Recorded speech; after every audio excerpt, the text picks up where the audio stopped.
Thank you all for being here tonight. I think more people will kind of straggle in as the night wears on a little bit. But my name is Dr. Sian Safai, and I'm from the University of Idaho. And I'm a registered dietitian. And I'm very much interested in Medicaid reform and what the panel will be speaking about tonight.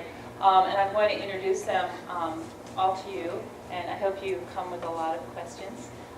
This evening's presentation is something that was done, that I saw about a couple months ago down in Boise when I was down there, and I thought it was so interesting that we tried to recreate it up here with a little bit of different membership, but some of the same faces. Tonight's session is sponsored by not only Pilgrim's, Joe Hamilton back there, who's the owner of Pilgrim's Market, and so we appreciate you, Joe, for sponsoring this, and then also the Idaho Academy of Nutrition and Dietetics.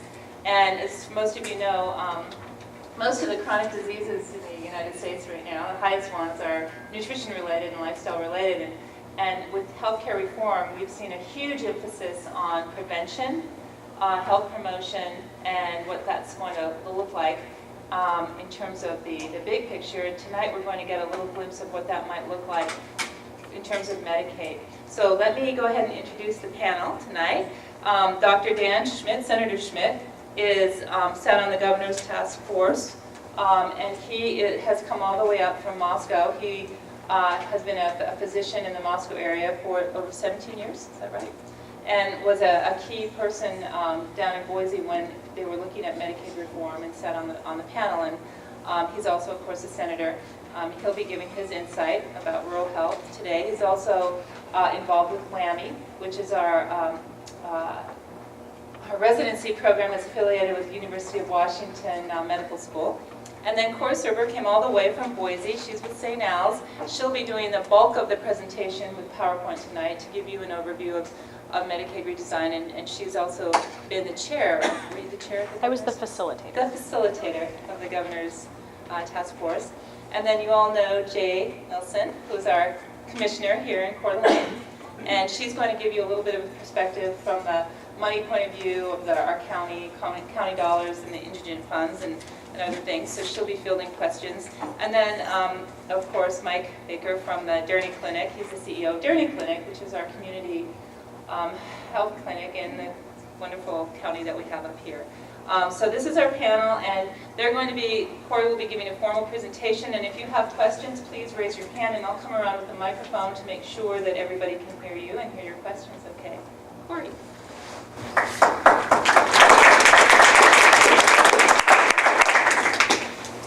All right, I'm going to speak from down here so that I can flip slides. First of all, I want to thank the Academy of Nutrition and thank the Academy for bringing me up here. It's I've been doing the speaker circuit down in the Charger Valley quite a bit, and it's kind of nice to get out and see a little change of scenery, and got to sit by the lake for a little while today and relax a little bit. Not a bad way to spend a work day, but really glad to be able to bring this information to Northern Idaho and speak to you all and over at Kootenai tomorrow.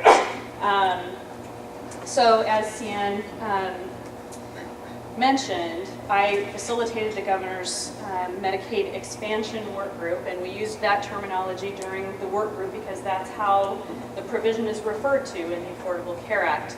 And because of the focus the work group really thought we should take as far as redesigning the way that we fund and that we manage health in really the low-income working households in Idaho, we chose to sort of relabel it Medicaid Redesign, because that's what we're looking to do, and to finance health care for working families in Idaho in a more responsible way for taxpayers.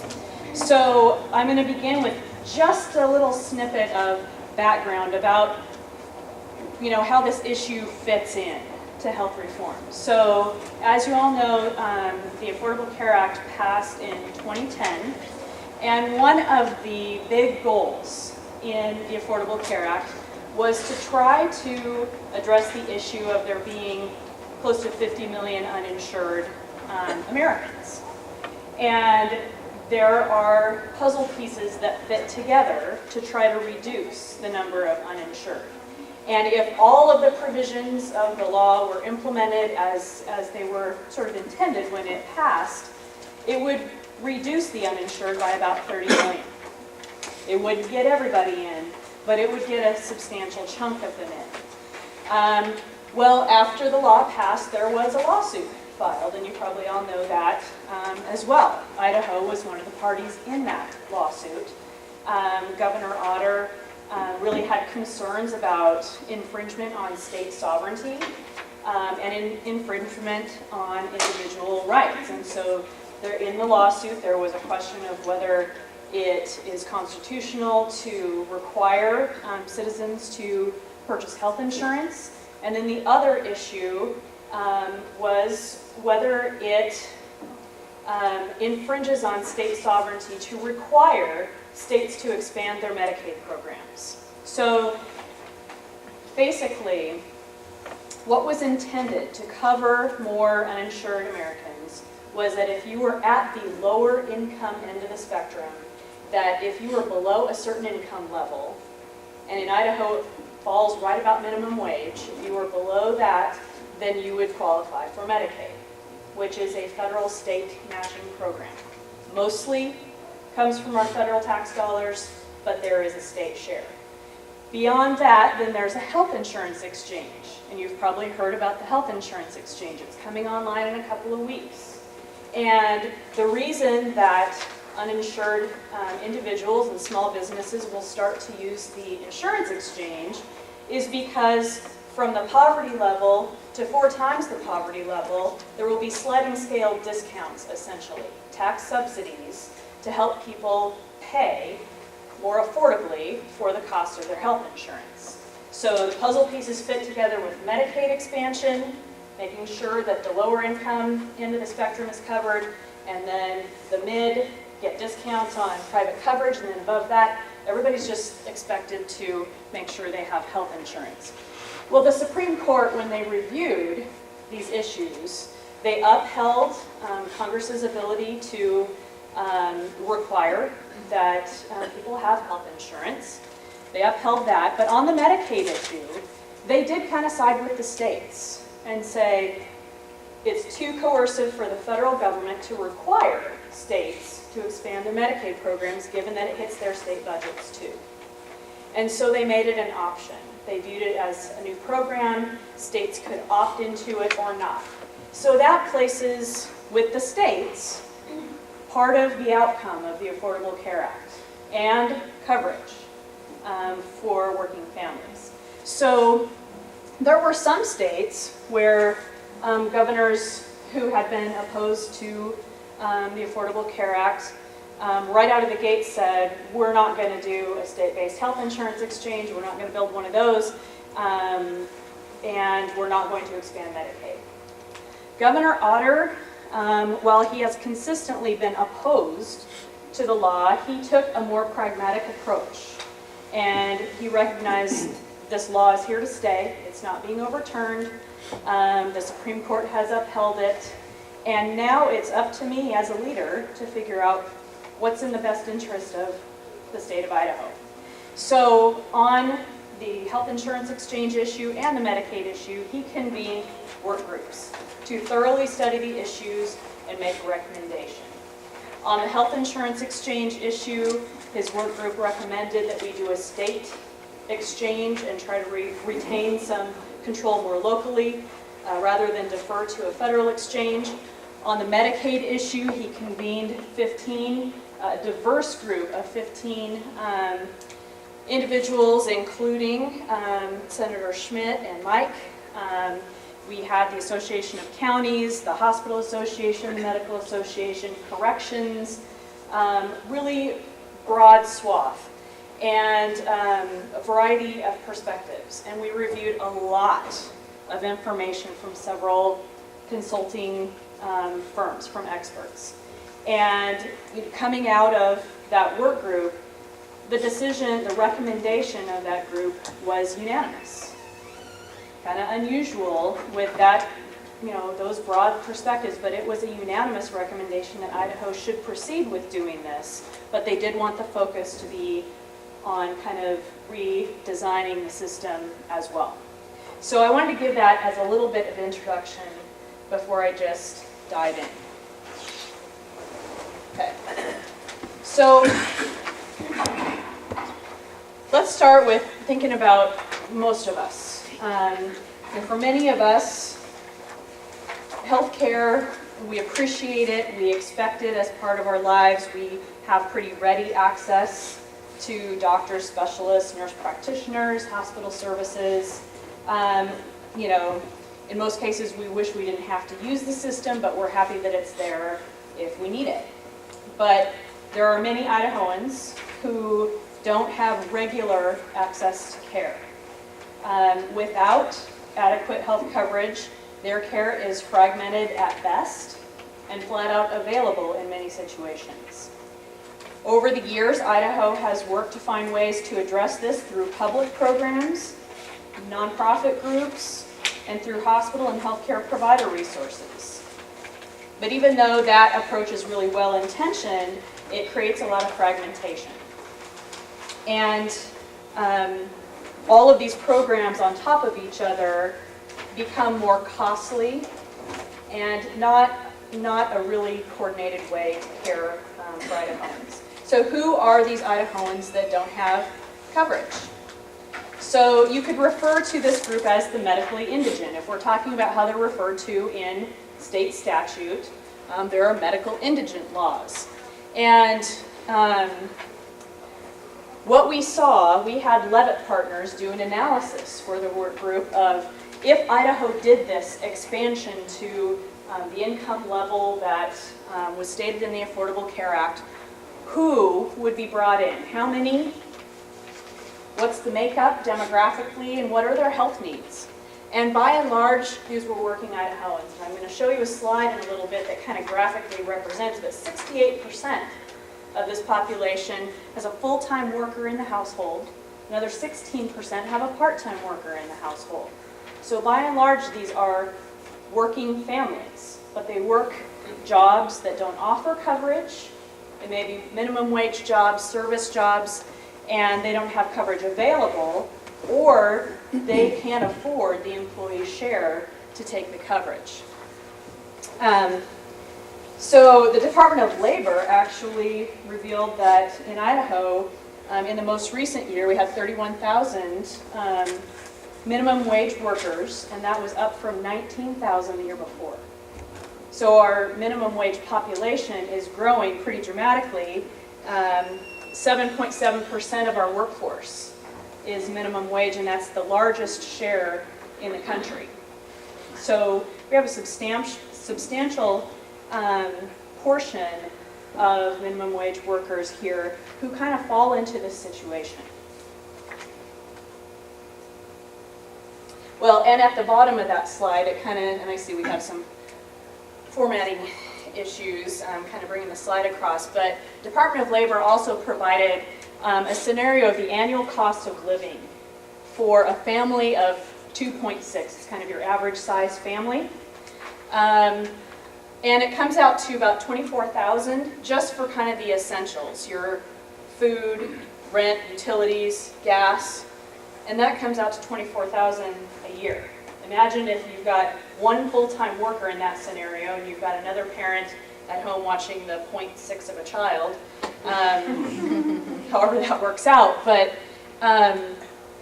if they're making $15,000 a year, they're starting from way, way behind. And these expenses don't count school supplies, clothes, the car breaks down, child care. So you can imagine what one medical emergency could do to this family. You start out behind. I mean, most of us, any of us who might be making a decent wage, if we have a medical illness come up, it creates a real hardship, even if you're not working minimum wage. And without health insurance, you're not really protected from that. So what we're going to go over tonight is the choice. The choice that faces the governor, the choice that faces the Idaho Legislature, and I'm going to go through first the status quo, and that is if we don't redesign our Medicaid program. There are truly two choices here. It's one way or the other. So we're going to start with what happens when this population I just talked about, when they do need health care, and their guaranteed access to the healthcare system is through where? The emergency room. Okay, that's their guaranteed access through the emergency room. So one way that we pay for care for those that can't afford it is by sort of a partnership between the county indigency program and the state catastrophic health fund. And we have a county commissioner here, and I'll probably let her comment a little bit on her experience working indigent claims.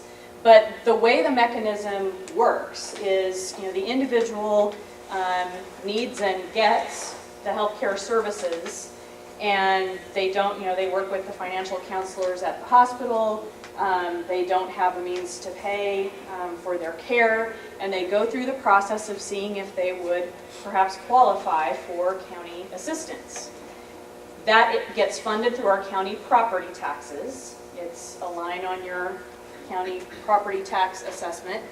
And the way it works is that if they qualify, then up to the first $11,000 of their bill would be covered by the county. And then if the bill is larger than that, then it kicks to the state catastrophic health fund, which is funded through the general fund. It comes from our income taxes, sales taxes, variety of taxes. It's an appropriation. So this slide shows what the increased trend looks like in the projections for county indigent fund expenditures. So in the most recent year that we had data for, it was about $30 million on the county side. And then if you switch to the state side, the catastrophic health care fund, about the same amount again. And the thing is, this is not coverage. This is not anything that gets the individual access to prevention. It doesn't get them access to primary care. It basically is crisis care. It's paying for care probably in about the most non-productive way you could. If you think about somebody who doesn't have the primary care and prevention, they're avoiding seeking care until it reaches crisis proportions. So I might pause there and just maybe let you comment for a little bit on the county and state process. Well, I'll just explain what we do at the county. Under the clerk, Cliff Hayes, we have a county assistance office that helps people of low income pay for various things, even rent, utility bills, but one of the programs is the medically indigent. And as Corey mentioned, we need to be the payers of last resort, so you don't have any means, assets to pay for the medical bill. It typically is a crisis situation. We also see individuals who know they need a surgery and they can do a 10-day prior application. So they have to meet eligibility requirements by statute, and that is they need to be a legal resident of the county and the state, and they need to be medically indigent, and the statute prescribes how we determine this. So we take their allowed expenses. So for instance, they can have a cell phone, but it can only be $50. That's all, they could be spending that or more on their cell phone. We only allow $50 for that, for a phone. So then we take the medical expenses and their household expenses, and we come up with a formula for their discretionary income based on 60 months or 50 years to see if they're capable of paying the bill. Another thing we do is if they are unemployed, we sometimes impute income. That is, we look at their skill level, we look at the jobs that are available in our community at that skill, and we say, if you were working, you could make, X dollars an hour. Sometimes it's just minimum wage, and that would, of course, bump up their resources and perhaps they would have more discretionary income, or perhaps less depending on their expenses. And then the third criteria by statute is it needs to be a necessary medical service, and that is in statute, and also Kootenai County has an ordinance on that as well. It is a repayment process where we do lien any real and personal property.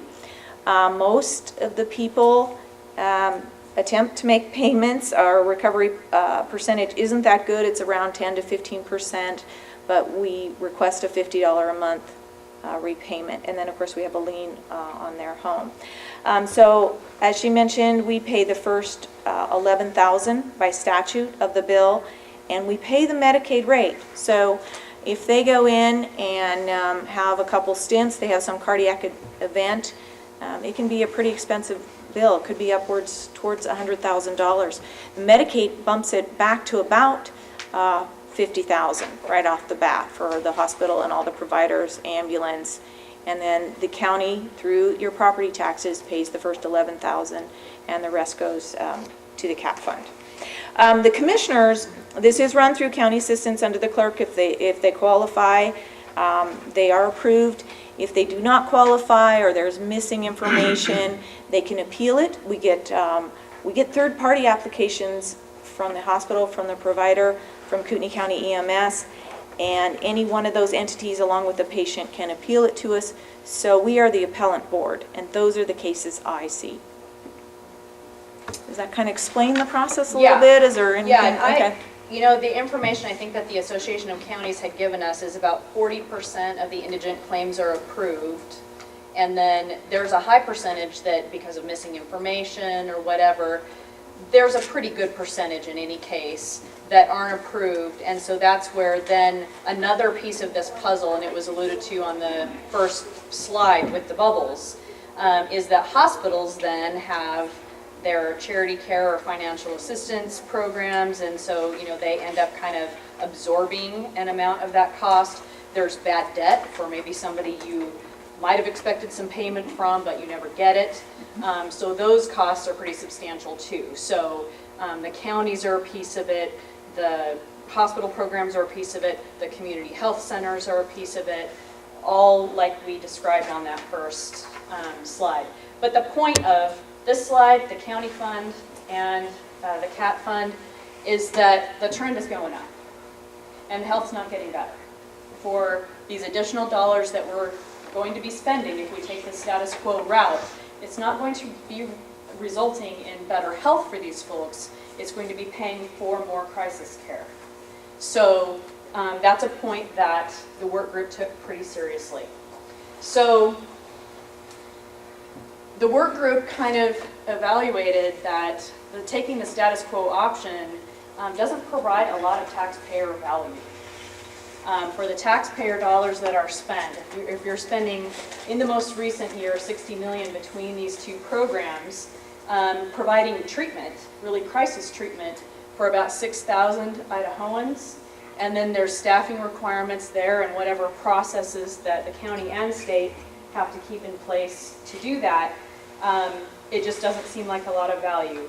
Also, just in terms of perspective, for $60 million, if you compare that $60 million we're spending from our tax dollars for crisis care, if we look at several of our state department budgets and just put them in perspective compared to that, the entire Department of Agriculture is $35 million, the Idaho State Police is $63 million, the Department of Commerce $34 million. This is a significant chunk of change and really addressing just crisis and not helping people become healthier. In addition, so this basically just kind of sums up the financial risk coming our way if you stack those two funds on top of each other. You can see how that projects upward. So this is the other issue that we talked about, and that is that because in the Affordable Care Act there's this requirement to obtain coverage, there are about 45,000 Idahoans who are going to come into Medicaid, not because it's been expanded, but because they're eligible today. They're just not enrolled today. And when they come in, they will not be at the enhanced match rate that I'm going to describe to you in a minute. So the Medicaid program that we have today is a 70-30 match rate. So 70% funded at the federal level, 30% at the state level. That's the match rate that this 45,000 individuals, mostly kids. In Idaho, our Medicaid program primarily covers low-income children, low-income pregnant women, seriously disabled, very few adults. If you're an adult with children and you're below 20% of the poverty level, which is very, very poor, then you can have Medicaid. But if you're an adult without children, nothing whatsoever. So quite a good chunk of this 45,000 are kids. But they're going to come in and Idaho's going to have a substantial cost there. And our 30% match for bringing these folks in is going to cost us a new $394 million over the next 10 years. So here's a consideration that if we do nothing to redesign the Medicaid program and do what was intended in the Affordable Care Act and raise that eligibility level, we have a new cost that we have to figure out how we're going to pay for as well. And that plays into the financial risk. So this is just the summary slide on the status quo side. Just sums up what I just went over. And from there, we pause for a second and realize we're at a crossroads. So the status quo presents low value and presents a financial risk going forward. So now we're going to talk about the Medicaid redesign option. So it looks like our versions of PowerPoint didn't necessarily sync up, so I apologize for formatting on some of this. But this just kind of flips the way you were looking at the county indigent fund and the state cap fund expenses before, and now we're looking at it as a potential savings if we are able to eliminate these programs, or in the case of the county program, like was just mentioned, eliminate the bulk of it anyway. There are other functions that the program does that may not go away, but as far as the medical claims, pretty substantial savings that we could have if we were able to use this provision to eliminate those programs. This just kind of recaps, this is the slide I was talking about that kind of symbolizes the portion of this expansion redesign population who are in working households. So 68% of those in the qualifying group have a full-time worker in the household, another 16% have one or more part-time workers. So this is kind of how the expansion provision looks. So the nitty-gritty of it is if you are earning less than 138% of the federal poverty level, so a family of four, that would be an income less than $32,500. If you earn less than that, then you would be eligible for Medicaid. Most of this group are those adults, because they're not eligible now. The kids are they're eligible now. So the expansion group is really adults, and they must be legal Idaho residents. They cannot be undocumented workers, so on and so forth. So this just kind of shows some of that nitty-gritty. And the carrot kind of put out there for states to do this is allowing a bit of a shift in the funding mechanism. So what I described to you in our existing Medicaid program is a 70-30 match. So the states still have a pretty substantial, I mean, obviously if the 10-year cost for 45,000 new people is $394 million, that's a substantial consideration to your budget. What's in the Affordable Care Act is if you partake in the Medicaid expansion, it's 100% federally funded for the first 3 years. And then over the next 3 years, it ramps down and then stays at a 90% match rate. So it's still going to stay at a much, much more favorable rate than traditional Medicaid. And that's kind of the, the big math equation that the work group looked at and said, okay, this presents some opportunity for tax savings in the state. And then if we also look at the opportunity to redesign the system itself, we have the opportunity to improve health and produce value for those tax dollars as well. So I mentioned that the work group came out with a unanimous recommendation that we should proceed, but they had heartburn about recommending that we put more Idahoans in a program that they didn't feel functioned well, that it incentivized personal responsibility and those sorts of things. They wanted to see that with the Medicaid population. And so that was one of their caveats, that if we were going to expand our Medicaid program, that we would have a new benefit design, something innovative, and we can talk a little bit about what that looks like. The other caveat was that the healthcare industry itself should be incentivized differently, that there should be delivery system reform to incentivize value rather than volume. So the healthcare industry has traditionally been paid on a fee-for-service basis. So each test or each procedure, you are paid for that volume. And the incentive hasn't been keeping people well. So that payment ship is beginning to turn. And part of that comes through the Affordable Care Act and some pilots that have been funded looking at different ways to fund, to pay for healthcare to get value. And actually, Idaho received a planning grant. It's called the State Healthcare Innovation Plan grant. And the healthcare providers and the payers are all around the table talking about how could we pay for healthcare differently. And that's going on now.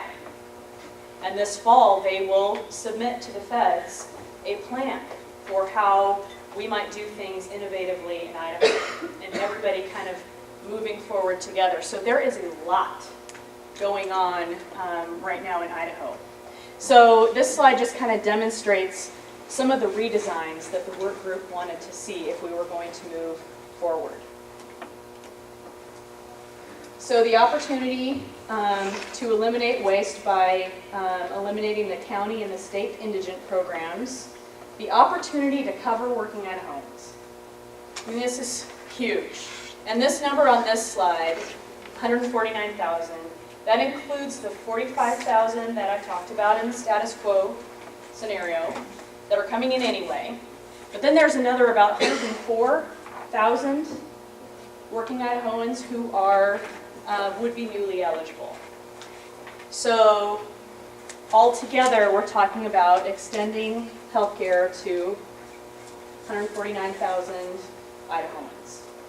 That's daunting, for one thing, for the providers, and I'm sure that probably Senator Schmidt and Mike could, and especially Mike, being in the community health centers, could comment on, implications for the healthcare industry.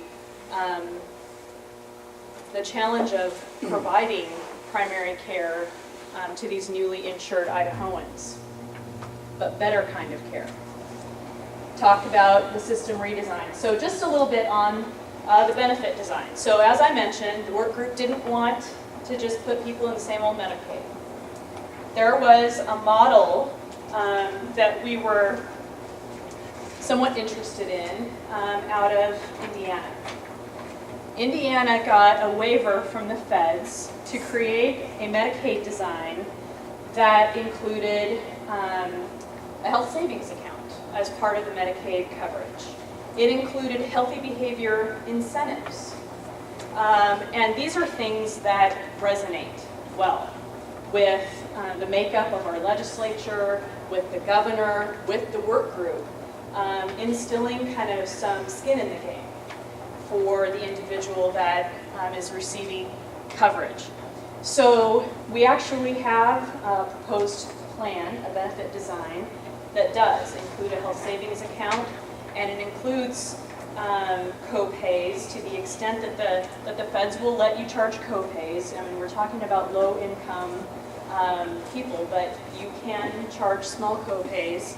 And then what they did in Indiana was they had a list of these healthy behaviors that was customized to each individual. And if you got your annual checkup, if you got weight management intervention, if you needed that, if you had tobacco cessation treatment, if you needed that, you got a financial incentive, a little bonus into that health savings account. And they would use that health savings account to pay their co-pays when they went in to get services. They had over 80% success rate in getting people to do these healthy behaviors. That is what we need to do in the healthcare system. Because what we're doing now, or what have been doing previously, is finding stuff that's wrong and fixing it. We don't prevent it in the first place. So we liked what we saw out of Indiana, that it was more focused on primary care, more focused on personal responsibility. So we built this benefit design. And normally you wouldn't have any idea until you pass legislation whether the feds will actually let you do it. You have to, if you're doing something innovative, you have to, get a waiver from them. Well, in our case, our Department of Health and Welfare and the Governor's Office were working pretty closely with the Centers for Medicare and Medicaid Services all along, and basically put out there, okay, we'd like to do X, Y, and Z. They didn't let us do maybe Z, but they let us do X. We had this back and forth with them, but we now have a conditional approval that if the legislature passes it, we're good. We're good to go. So that kind of puts us ahead of the game as far as the legislature knowing if we indeed can have a benefit design that puts more personal responsibility on Medicaid recipients. So if we compare, we're just going to sum up with the differences between the status quo and the redesign scenario. So on the status quo side, you're talking about $60 million a year and growing to provide crisis treatment for under 6,000 people. And the rest of everybody kind of lacking access to primary care. And on the redesign side, you're talking about offering meaningful coverage to 149,000.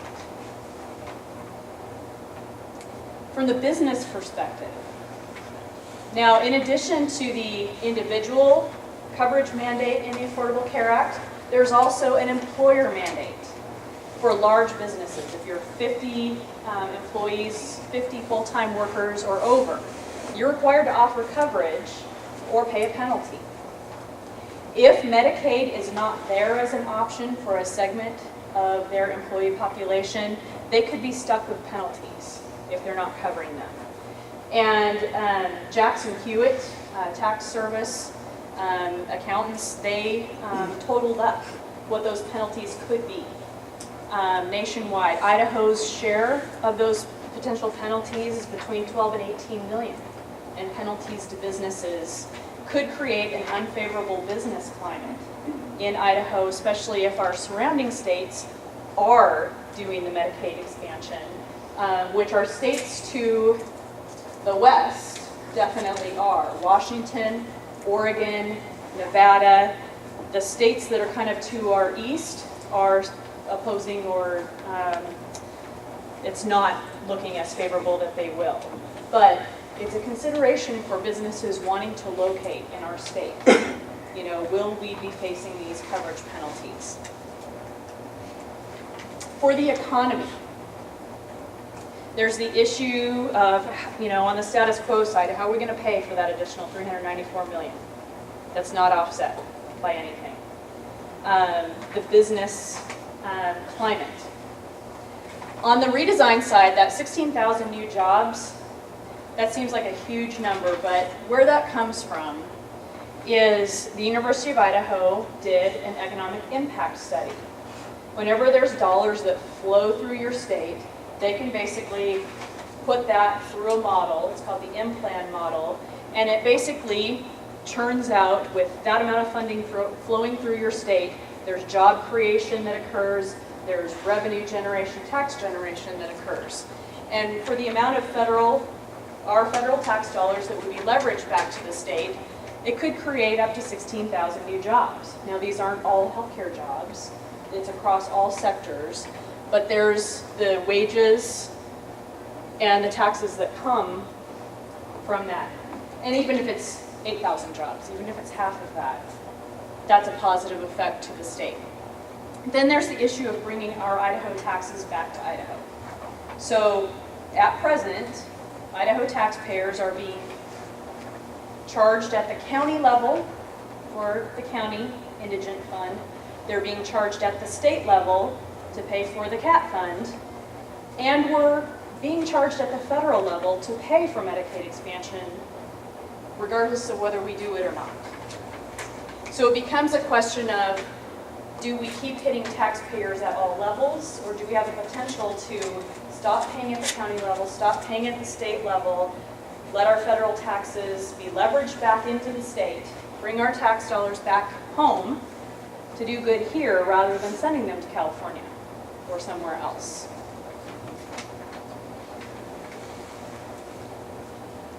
So really how the math equation ends up panning out. And it's better demonstrated in this next series, which I'm just going to play out here.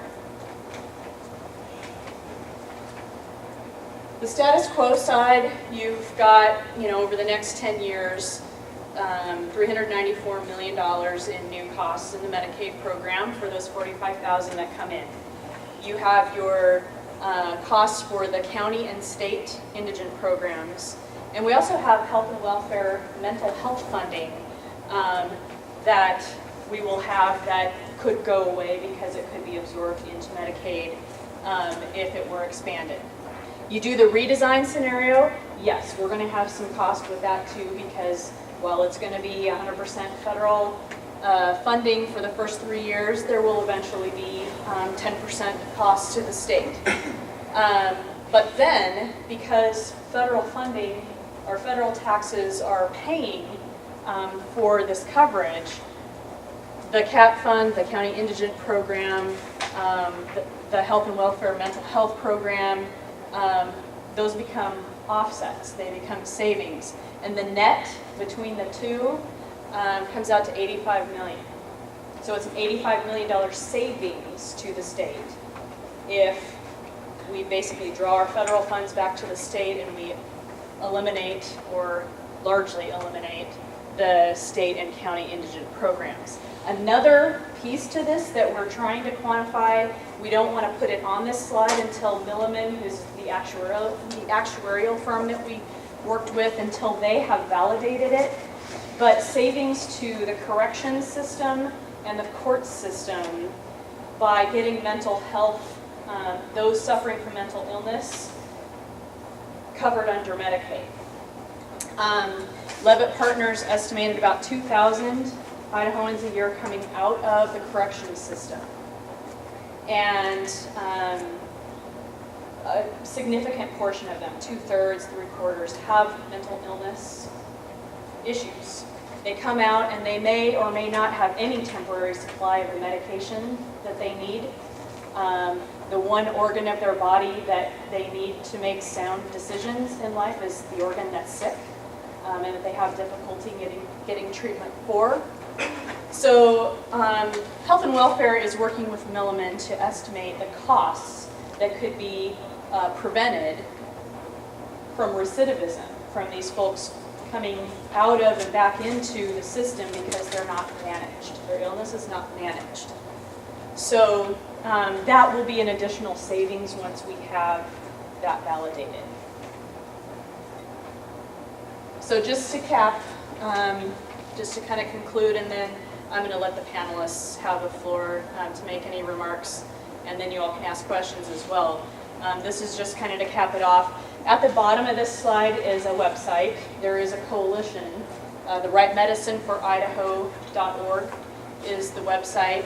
And this coalition has been kind of working on this issue. After the governor's work group kind of sunsetted, they finished their work, they got their recommendations to the governor.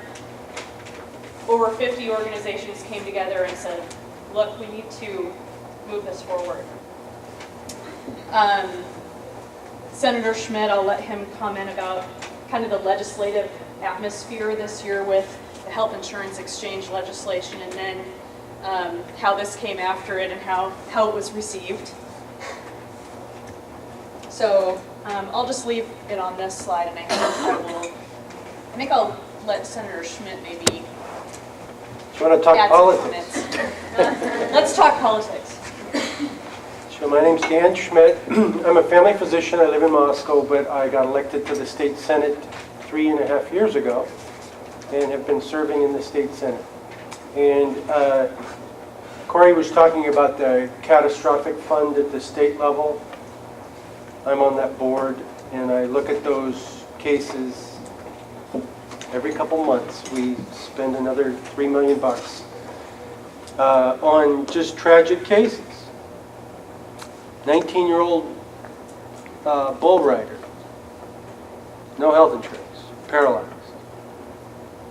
State pays for that. County pays the first $11,000, and we pay. 55-year-old in Kootenai County hasn't felt well for a year or two. He discovers he's got cancer, and he's dying, and that's expensive. So it's, to me, I'll talk politics now. The guy who proposed this bill last session was Tom Lurcher. Tom Lurcher's from southeast Idaho, and he wrote the bill 20 years ago that established the CAT fund. He's one of the most conservative Republicans I know. And he realizes this isn't the right way to do things. He writes the bill to get rid of the CAT fund and expand Medicaid at the same time. Because if you do that, that's the trade that works. The legislation that established counties' ability to pay for indigent health care was put forth in the territorial constitution of the state of Idaho. The counties, our territorial founders knew that people were going to have health care costs and couldn't pay them, and they said, we got to have a way to cover this. A lot of states do it through counties. Idaho does it through counties. Last session, I don't know if you guys pay attention to politics, but the session was consumed by the discussion of whether Idaho should have a health insurance exchange or not, or whether it should be a federal exchange. Do you know how much money that means to the state taxpayer? Not much. We're talking infinitesimal. And actually, the bill was written so that the taxpayer does not fund this through the general fund. This is big money. This is huge because catastrophic health care costs come straight from the taxpayer county. But are we going to talk about this coming legislative session? Anybody want to predict? All those who think that the Idaho Legislature will take this issue up, raise your hand. I'll raise it 20%. This is the optimist in you. I think you're right. I don't think we will talk about this. And this, to me, is a tragedy. In my opinion, the biggest budget and generational issue facing our country is the cost of health care.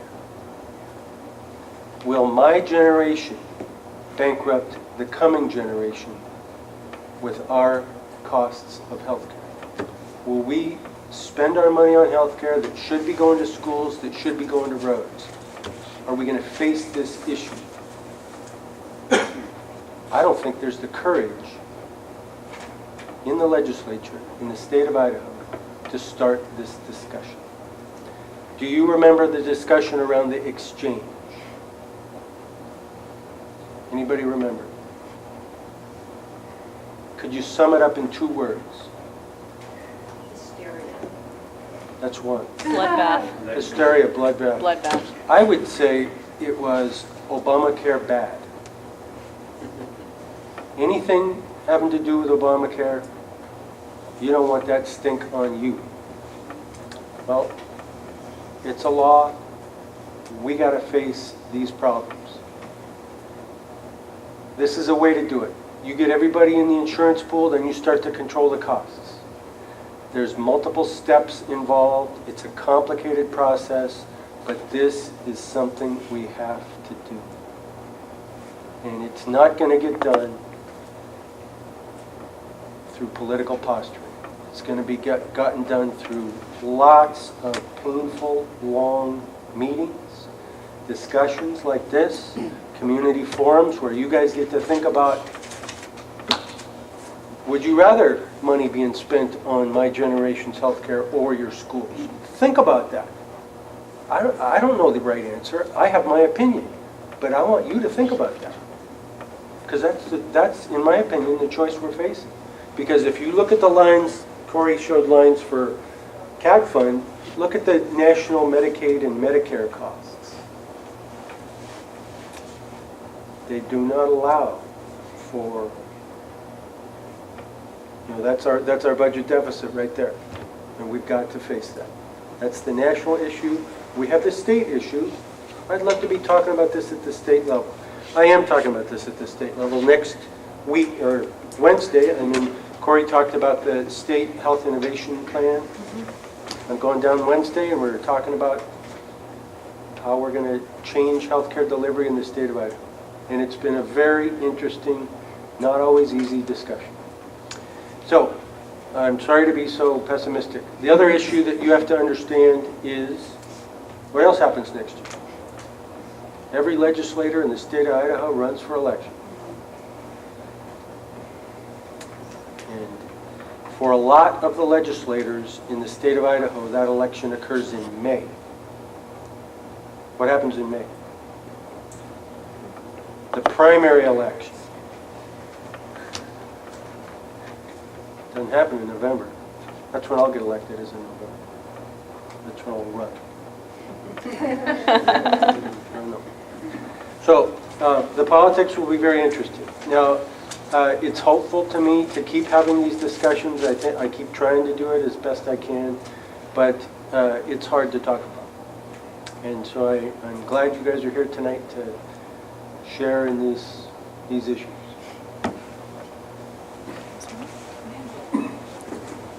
I am the eternal optimist. I believe that this is one of the most tremendous opportunities that Idaho has to really redefine and reshape the way that we provide healthcare. So you can, regardless of what side of the aisle you're on, if you have half a brain, you know that the system that we're utilizing right now just doesn't work. Nobody's going to fight about that.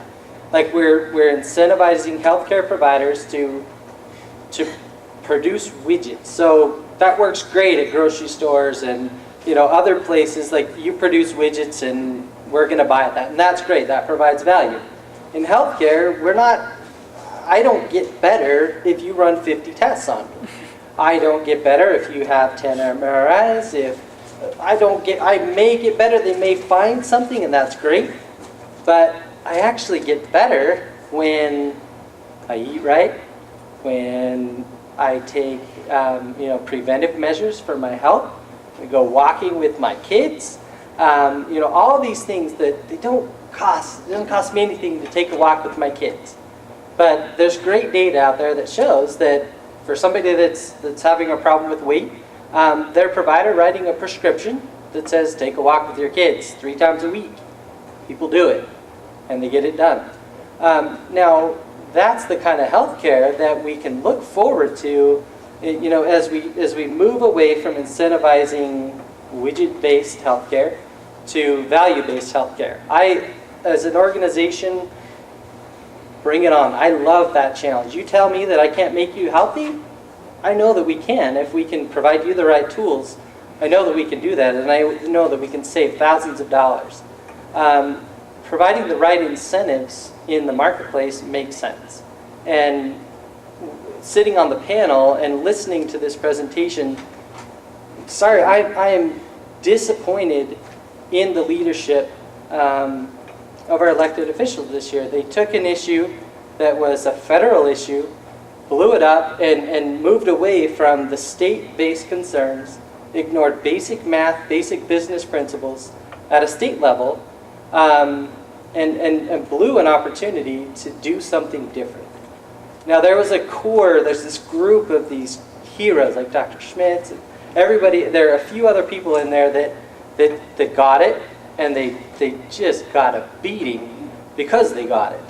But when they had the opportunity to sit down with people in closed doors and quiet offices, and they explained the process. It was interesting to hear one of them explain. It took them about 15 or 20 minutes to break through the Obamacare thing. And then they presented the data, and this light just flicked on. And then they spent the next 20 minutes fighting about why they didn't get this done. You have to separate the issues. And I get it. I understand that at the federal side, there's a lot of concern. This is a lot of money, and it's scary. I get it. I really get it. But it's in the law. We have to do this. That fight's done. And so now, I think, and that's what we're so great at in Idaho, is we're taking a challenge, and we're going to do something with it. And we're going to show you that we can do it right. We'll be the best in the nation. We're going to have healthy people, and we're going to get something done. And it's really fun to see younger people in this audience, and I love the rest of the generations. But there are people in this room that are trying to figure out, what does my future look like? And if we take the opportunity now to maintain health, and we have a bunch of dietetic students in this room who they're going to save the world, by the way. But we've got the right people in the room, and we've got other people in the community. You guys showing up tonight means that you care about our community. And this community in North Idaho especially, it's made up of the most amazing people around, because people care, and they get behind issues, and they actually, you can use your head, and you can work through something. But this is a phenomenal opportunity, and if you pull it out, and if you said this was another business and not healthcare, I don't think you'd have any concern from anybody if you looked at this. But because it's healthcare, it's Obamacare, it just gets blown up into this big mess. Now, it's a challenge and it's scary, and oh man, we're going to fight about it all day long. But that's what's cool about this, is we're going to fight about it, and we're going to come up with a solution that makes sense. But we need people to be courageous enough to hold people accountable and express dissatisfaction with decisions and leadership. You don't cave when a decision like this is on the table. Bring it up. If you lose your seat, lose your seat. But that's the reason you're there. And we've got some great people around in this state that have raised their hands, and they're willing to go to bat.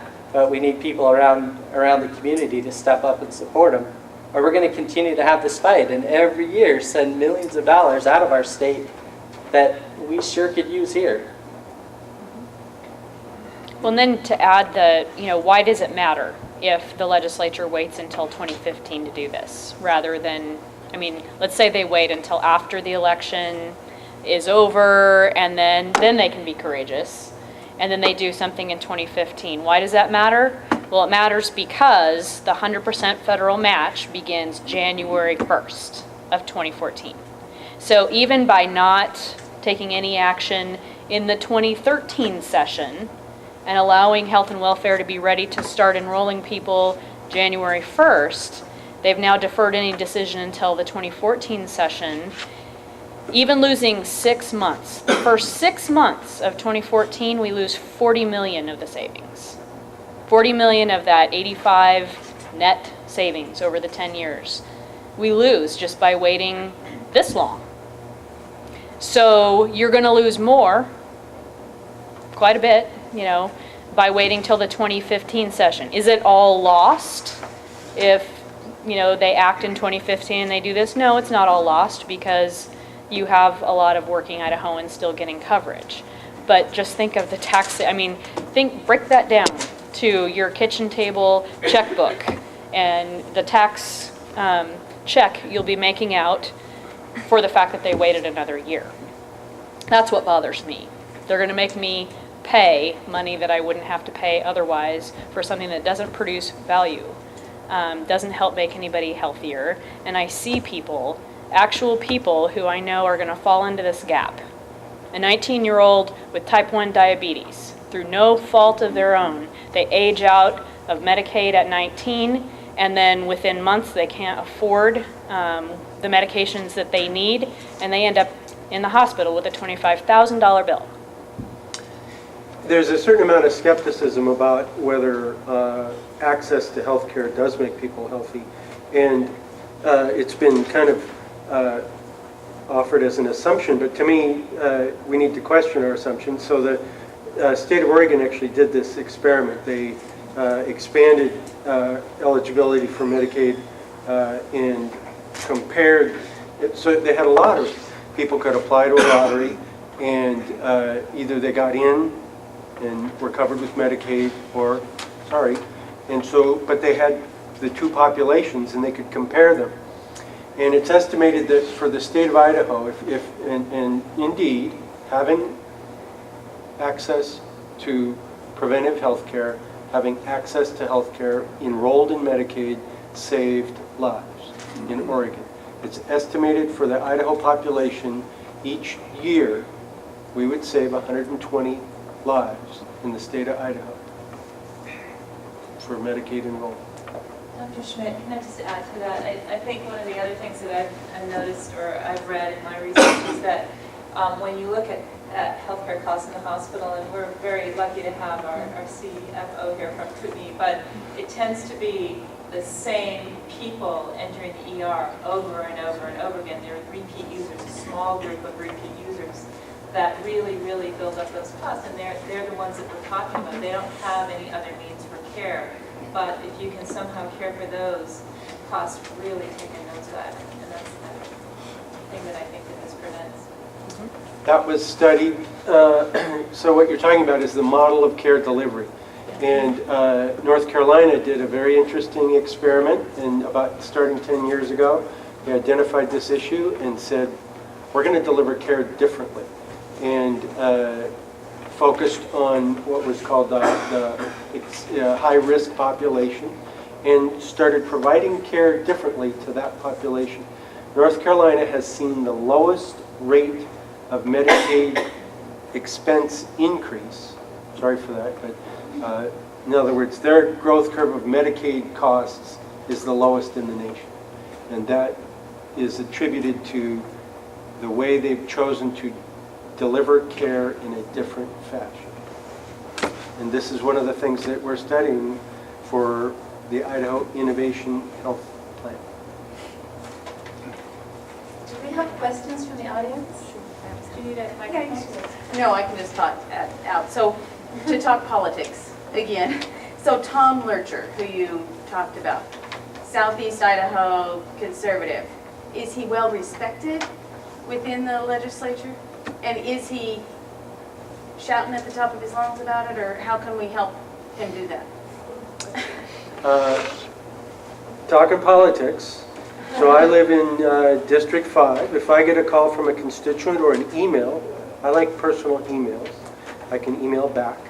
I respond to it. And so the way you can help, if you have a strong feeling about any issue, you email your representatives.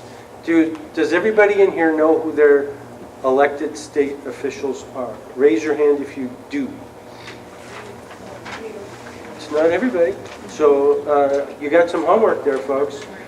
They do, it is their job to represent you. I was on a panel with Tom Lurcher, and he was asked, this group got all riled up. This was at the Boise Public Library, and they were like, we need to march on the Capitol.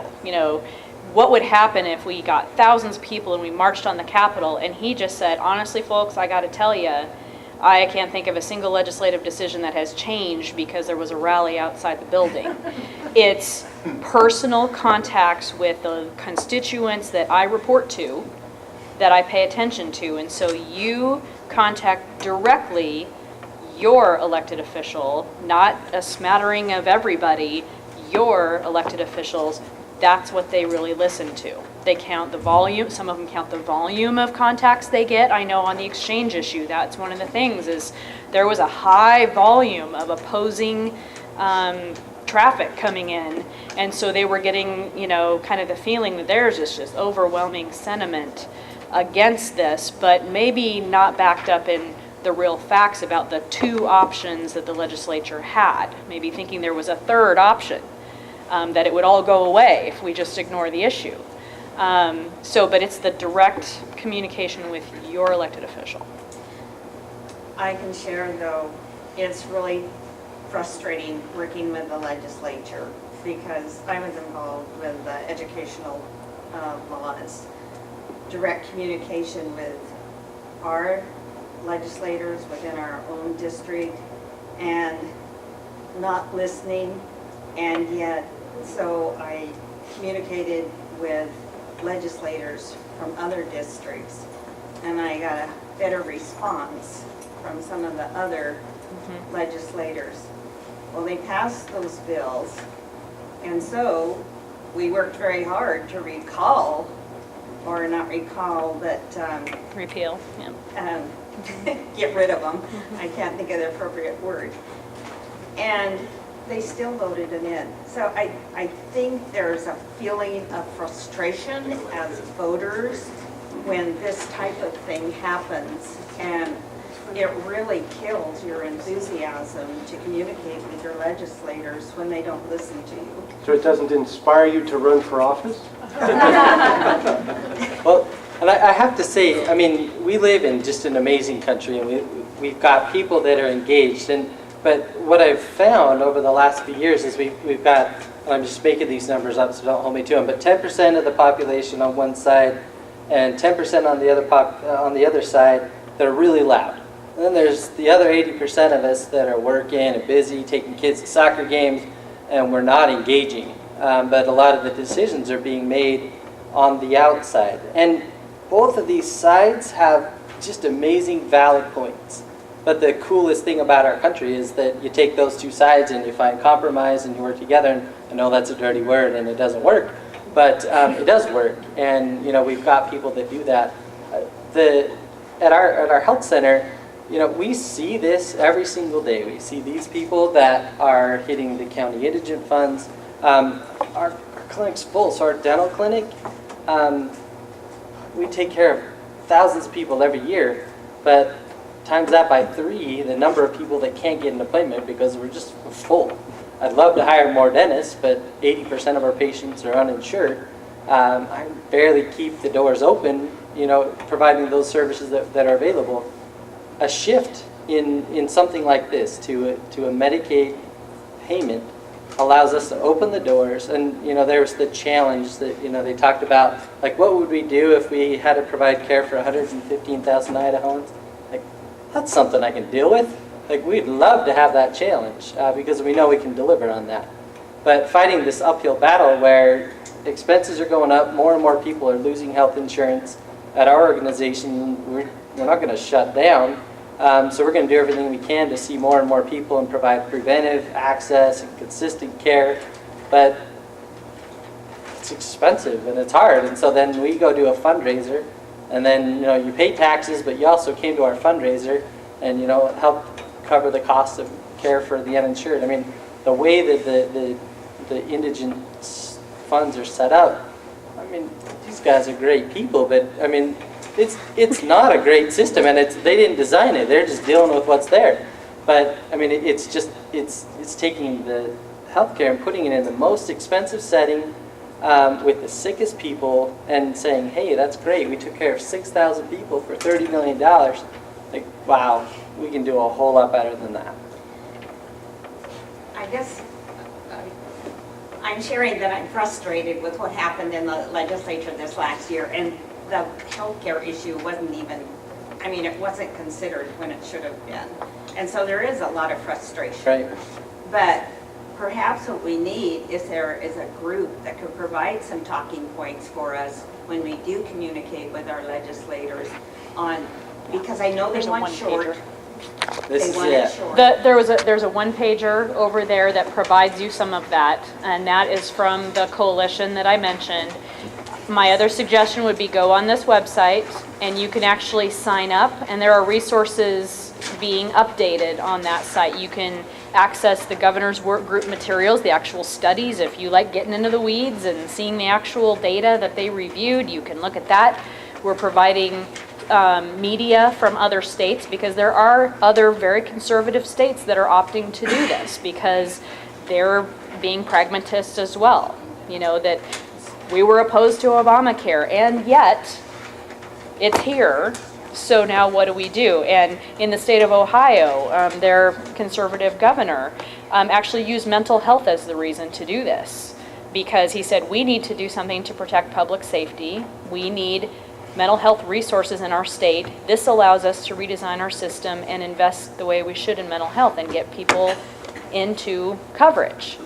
So we have examples of other conservative states where they have done this, and I think where, you know, the legislators who are, they know they're going into an election year, and some of them may have to stand up to the voters for having voted for one Obamacare bill and they don't feel like they can vote for two. Well, maybe if it's flipped to, you know, them being held accountable for turning away tax savings to the voters, maybe that's how it should be looked at, and not just a purely Obamacare bad scenario.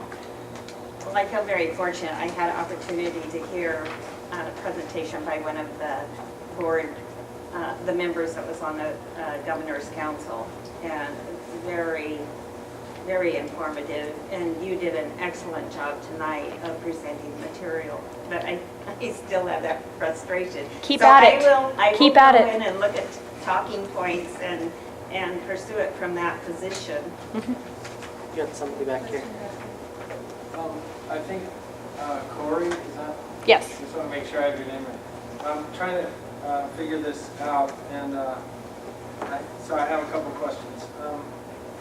The first is that you had a couple slides that showed that I think it was the county indigent care and the catastrophic And the catastrophic fund. And the move, the move upward on the chart was pretty steep. But it looked like most of that upward movement began at the start of the downturn in the economic cycle, like 2007 or so. Mm-hmm. And so do those projections hold in the sense that, is it the working group's belief that the economy will continue to be so bad that that number keeps driving up? No, and actually Milliman and Associates, and they're an actuarial firm, they do this across the country. And they were, we went, how many times we go back and forth with them on assumptions? I mean, assumptions are everything when you're trying to project. And so they were very carefully trying to just see how things were shifting. But I believe that they were projecting some recovery. They weren't projecting that things were going to stay in that slump. The second question I have is related to your statement about getting Idaho federal tax dollars back. Right. And I know there's some number out there, and I don't know what it is, and I'm wondering if you know. For every dollar that Idaho pays to the federal government in taxes, we get back X amount. Is that? Do you know what that, for the Medicaid issue? Yeah, I don't know, but I do know that Idaho is a receiver state. We benefit from federal dollars coming into the state for a variety of purposes. The amount of actual federal tax dollars that would be leveraged back in the state associated with this, if you just do the status quo option, you've got 45,000 new folks coming in, we're paying 30% of the bill, they're paying 70%, that's $1 billion in federal share. If we do the redesign and we bring the extra 104,000 people in and we're paying 10% of the tab, it becomes, between the two scenarios, a total of $9 billion over 10 years in our federal tax dollars coming back. So that's what the total, it's that $8 billion on the optional side that U of I used as the economic impact.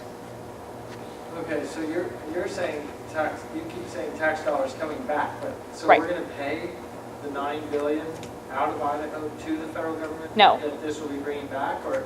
Well- It's like, I guess I'm just wondering if. You're asking how much we're if the actually ultimate paying out number that's is, coming back. Somebody in Michigan is paying for Idaho, or somebody in Alabama or Texas or something like that. That's, you know, I don't know. And I don't know that I know the answer to how much we actually pay in. Okay, let's see. Oh, here's the third question. If we can redesign Medicaid in this direction, why don't we do it with the programs we have now instead of growing it and trying to do it on a larger scale? And the reason I ask the question is because on this sheet, under status quo, the first red bar says inefficient government programs costing Idaho millions each year. So I'm thinking, well, okay, well, what would prevent the redesign from being just as inefficient? Well, and on the, Maybe that's over time, I don't know. really those programs we're referring to there are the county and state indigent programs where you're paying for crisis care. I mean, we actually had the counties at the table at the work group, and one of the questions they were asked, we were asked to evaluate 3 different scenarios. One was do nothing different. The second was just redesign the indigent programs the way they are. And the third was to do the Medicaid expansion piece and eliminate those programs. Option 2 was such a bad, I mean, there was so little you can do. It's not coverage. They're doing some utilization, trying to, do pre-authorizations, and that is already in place. But it's really those programs we're talking about with ineffective programs. As far as doing healthy behavior incentives, we actually do some of that in our Medicaid program, but if you go back to who's in our Medicaid program right now, it's mostly kids. So there's only so much like healthy behavior modification you can do with the children. We're not talking about the adults. I think My kids don't listen to me either. Right. But there are some things there about if you get the immunizations and the well child checks and that kind of thing. And this mostly is in the CHIP, the Children's Health Insurance Program portion of it, where they actually do pay a copay or a sort of a premium actually, and they get discount off of that if they do those healthy behaviors. So we have a mini model of this Indiana thing now. So I wouldn't characterize our Medicaid program as not doing anything innovative, but if most of who you're covering are the kids, and most of the people that you're spending the $60 million on are the people that are left out, it's, there's only so much redesign you can do to impact those $60 million in indigent claims.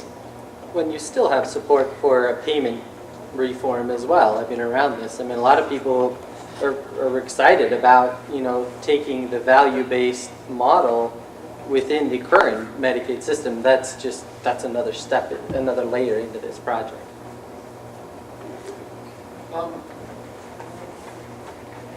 What about residency requirements? What you mentioned that the western states, Oregon, Washington, Nevada, are kind of on board with this redesign, or at least attempting. What about somebody coming from Wyoming or Montana? Is it, or even across counties, if it's done differently per counties, is there some kind of residency requirement? Yeah, they do have to be a legal resident of the state. Of the state? Yes. For how long do they have to be a resident of the state before they can? I don't know in Medicaid what the rule is for residency requirements, but I got to imagine it's got to be at least a year, establishing residency for some period of time. They can't just come across the border and receive the healthcare services here and get Medicaid coverage. The other thing is you mentioned about the HSAs, health savings. They are really hard to find in the state to begin with. What are you doing around to incentivize businesses or banks or financial institutions to offer those? Well, and that's kind of aside from the Medicaid issue. That's sort of but I would say that in the employer market, and this is pretty interesting to the nutrition and dietetics world, that employer-sponsored plans are moving more to healthy behavior incentive models because they work. And for a while, they've been tested in terms of what kind of an incentive works. In fact, that Medicaid pilot that I talked about with the kids, they debated at the Division of Medicaid, should they offer free diapers or free toothpaste, that you could use it for a gym membership, or what kind of incentives would work. And it's really what's been tested and tried is discounts off of your portion of the cost. So what employers are doing is putting wellness programs in place. Some of them start with process-based incentives. My question is with the health savings account itself. Okay. Because that is a feature Right. that I find very attractive, because there's some positive tax Sure. consequences for using that type of vehicle to pay for your medical expenses. However, I found that it's not offered very few. It's just not to be found. Right. So Not all what's plans needed have to identify an issue like that? Well, within Medicaid, we're trying to create a plan where that is an option. Out in the rest of the private health insurance industry, there are plans that have that as a feature, and there are plans that don't. But it's a feature that happens to really appeal here in a conservative state like Idaho, where, it's the consumer having responsibility and skin in the game is appealing here. I'm not sure how best to answer that. Since Dan was bringing up politics before, couldn't that be a good lever to push Medicaid expansion? Would be to say, we're not only going to use HSAs for the Medicaid users in Idaho, but we're going to expand the use of HSAs across Idaho. You can use it at any income level. Here, throw some money in the bank, get a tax break, and pay for your own health care when you have to. That was a presentation we had at the Healthcare Task Force last summer. It was very interesting. It's a private entity selling HSAs through different states, and he was trying to pitch that for the state employee benefit package. My family's used it, I think. California. And we Really? try to keep it funded, but we understand that under the new federal Affordable Care Act, we won't be able to do that anymore. That's what we understand, is that our HSA is going to go away. And so we're concerned about that. So I'm thinking, well, why couldn't we just do it in Idaho? If you're going to incent, indigent people to take care of themselves, you would also want to incent non-indigent people to take care of themselves also with the same incentive. Right. Well, and I think besides the financial, you have to have the actual behavior metrics. Those are very, very important. And those are moving from just, having somebody sign up to a gym or go do something to actually measuring, did they lose weight? We heard a presentation from Safeway Health a few months ago, and they have really, really done a lot with their employee population. And if you were a smoker and you quit and they tested your nicotine level and it validated that you quit, you got your entire year premium back that year that you quit. That's an incentive. Same thing with weight loss. You lost 10% of your body mass index if that's what you needed to do. Entire year premium back. Now, the Affordable Care Act did increase the amount that employers can actually throw in there as those incentives. And so those type of wellness incentives are going to be seen in plans more and more and more. I have a question. So this is super great and exciting for people that are really broke and would qualify for Medicaid with this redesign program. But what about people that fall, and I'm selfishly thinking of myself, that are just above that bracket? Is healthcare going to be more affordable for me? Yeah, well, and I should have brought, actually I have the slides on my USB. I could actually pull up a slide that shows why people will use the health insurance exchange. And it basically is, I mentioned that from the poverty level to 4 times the poverty level, so from about 11,000 to about 44,000 a year, as an individual, you would get a sliding scale discount. Now, if you're down towards the poverty level, it's almost a complete discount off of your premium. So there's a substantial incentive and affordability benefit there. And I can actually pull it up so you can see kind of based on the silver level plan, which I think has 70 or 80% cost share, so you would have 30, I think it's 20 or 30% in deductible and the cost share when you go use healthcare services. But it's pretty substantial if you're just above. Now, the problem we are going to be facing this fall in a couple weeks is when the exchange launches, there's going to be subsidies starting, those discounts are going to start at the poverty level and go up from there. And we're going to have people come to us, we're going to have people helping uninsured folks enroll in plans.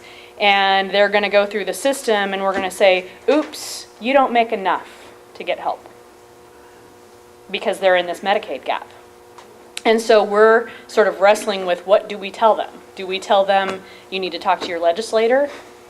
And that, because you're stuck in this gap and the legislators have yet to make a decision on this, and sorry, we can't help you. I don't think that population is typically contacts the Yeah. legislator.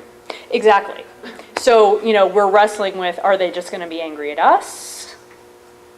The person who's sitting there, they've been told in the media there's this health insurance exchange and there's going to be affordable coverage, but it only starts at a certain level and goes up from there because of this Medicaid issue. You can also go check, is it Your Health, My Health Idaho? YourHealthIdaho.org. Your Health Idaho is a place you can actually go. You can put in your income. You can see what kind of subsidies you will qualify for. There's going to be a portion of the population that doesn't qualify for a subsidy.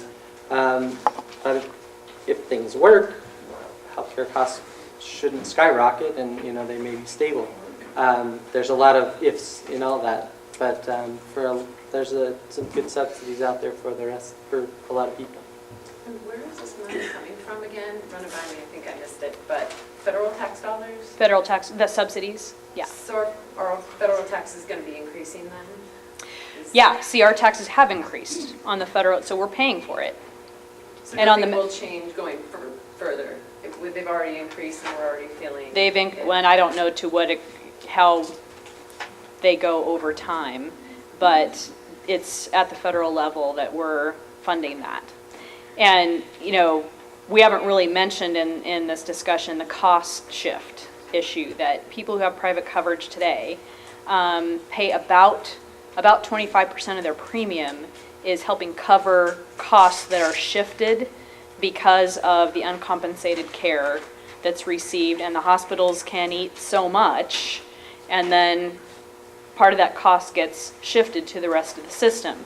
A big concern here is that part of the payment mechanism in the Affordable Care Act, you're talking about increasing coverage to 30 million people. That has a cost to it. So there's new taxes that help finance that, everywhere from, higher Medicare tax for people at higher income brackets to a tanning salon tax, variety of taxes, but there's also payment cuts to providers. So the hospital industry agreed to take $155 billion in cuts over 10 years to help pay for this, because they would have more insured people coming through the door that had a source of payment. So it's intended to balance out over time.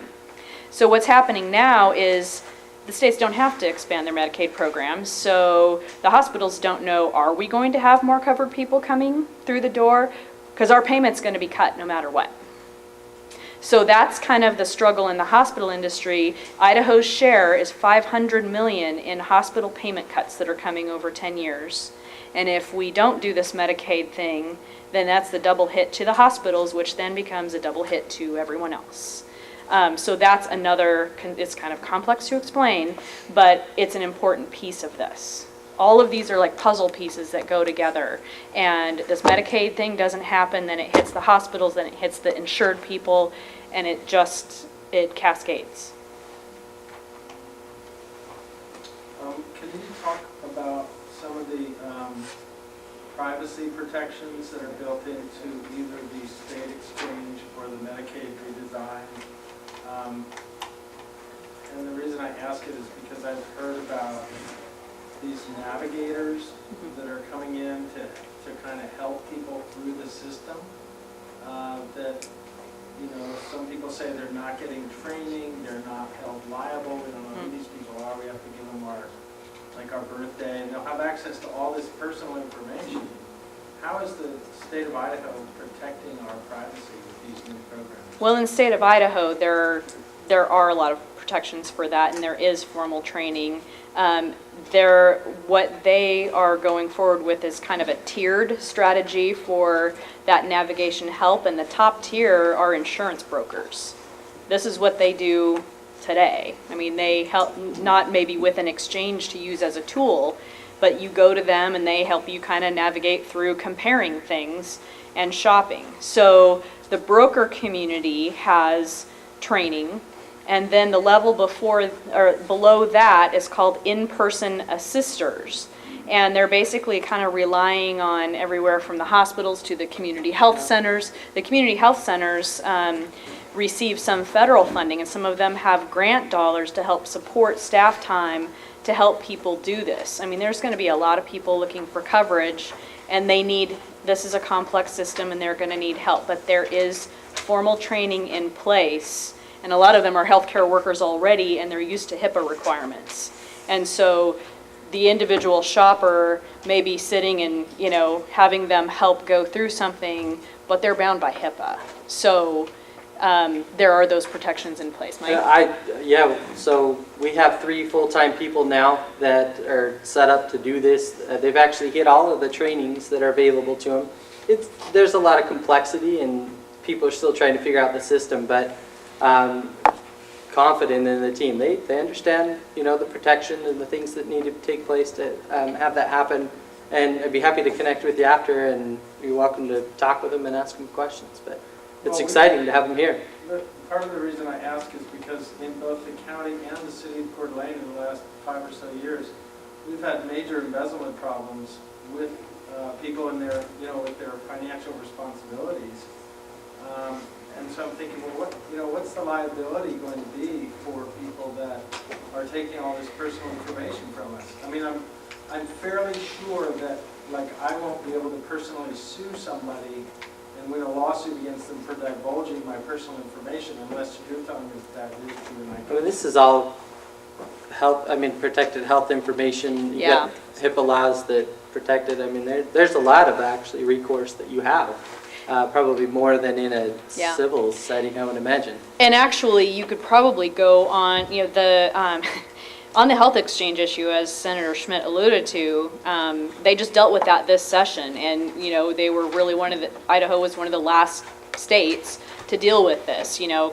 Some of the other states like Oregon. I work in Oregon as well, and they passed their legislation several years ago, and they've had a long time to build this. But our exchange board, who's appointed by the governor, they have been very diligent about protecting things like that. And it's one of the advantages of doing it at the state level, is kind of protecting your own citizens. But they have minutes to all their subcommittees and that kind of thing on a website. If you just search for Idaho Health Insurance Exchange online, you can actually read through and see what their due diligence has been on that. And, that might provide some insight into what they have done. Now, did I miss the third tier? The third tier, I'm less clear on what, I think they're more kind of your community organizations who may be helping refer people to others that may have gone through the training. Tom, do you know? I believe so. Yeah. Now our staff. Our staff have actually gone to the in-person assister training as well. So I think we're number 2 and 3, if that helps. Because here, that's the way it worked out. Well, as I think about it statewide, I think of organizations like Catholic Charities, or organizations that work with this target population who are going to be seeking services. They see them and they can help refer them or answer questions at least. They may not be walking through the site and enrolling them, but they're helping with the outreach and that is a concern. When the exchange director was asked by the board what keeps her up at night about the exchange, and she said that we will have focused all of our energy in a short period of time on building it, and nobody will know how to access it. And so they are leaning pretty heavily on these outside organizations, on the brokers, as navigators, on the hospitals and the community health centers and other entities, to have these trained professionals that will help folks navigate through and make sense of the comparisons that they're making between plans. One of our jobs is actually to recruit volunteers just to help with the outreach side. Not necessarily that they've got all the answers and they're going to be taking your confidential information and inputting it into the system, but really just to go out and say, hey, this is available, you might qualify, here's where you need to go for some answers. So not necessarily that high level, let's figure out what your plan is. Ultimately, that decision lands kind of back with an insurance agent and people that are licensed to make that happen. But it's going to take a lot of people to get the information out to the general population about how to access these services. You could come to our training and we'll train you to be the outreach guy. So Dan, how do you politically answer the criticism that this sort of program is just increasing dependence of Idaho's on government aid? The answer I give to that is that the government is already paying for this care. You are paying for it, the county's paying for it, the state is currently paying for this care, only in a horribly inefficient, unkind, inhumane way. We can do better. I'm sorry, just really quick. I was curious what you said that increase in minimum wage workers has been? So last year it was 31,000 minimum wage workers. The year prior it was 19,000. So is any of this money that the state is being saved if we did this Medicare reform, is it going to be earmarked just for more Medicare expenses or healthcare expenses, or will that money be pushed to other programs, like maybe helping people get through college so we're not increasing this minimum wage? The savings we could, well, and part of the legislation, if we're eliminating the state catastrophic fund and we're eliminating the county indigent fund, there's a provision in there actually requiring at the county level lowering the tax levy, that it not just be, okay, now you have these dollars freed up that can be spent on something else. The idea is to actually produce tax relief and not just divert the dollars. But there are, as far as the system redesign, there are concerns that as our Medicaid budget grows, if we don't do the system redesign and incentivize the right kind of health care that improves health, then it eats up a bigger piece of the pie that we could be spending on education or infrastructure. So that is a concern, that if we don't do the redesign, it just takes up a bigger share. And so you look at the curves of where the state has been spending money over the last 10 years, Medicaid and corrections. Public education, kind of flat, higher ed, down.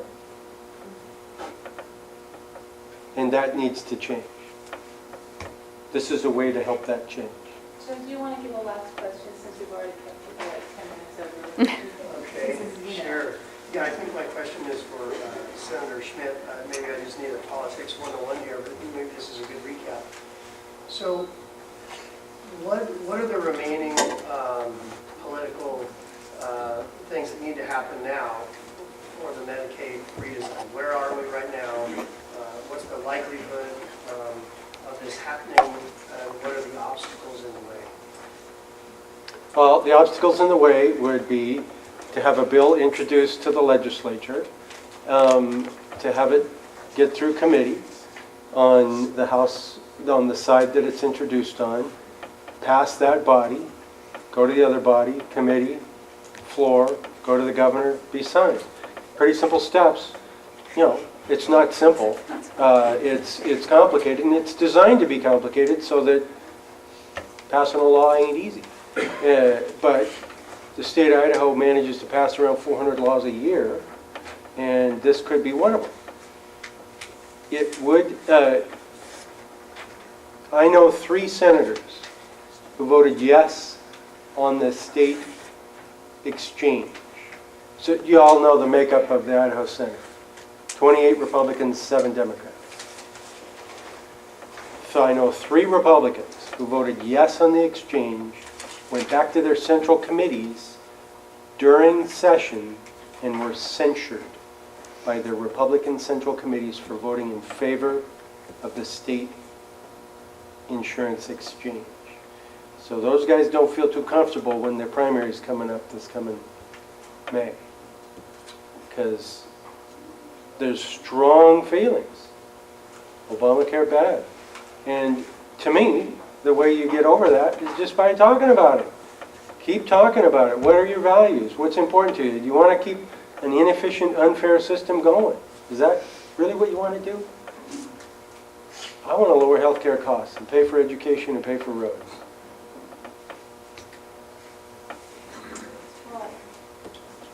You want to do one last question in the front?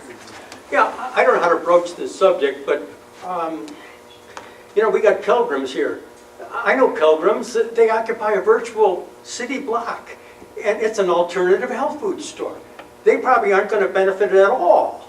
In other words, and it's becoming more and more difficult to obtain, it's going to be more and more difficult to obtain alternative medications. Plain old herbal remedies. We've had people on this stage within the last couple of weeks overcoming diabetes type 2. What's he doing? He's making wild herb smoothies, okay? And it works.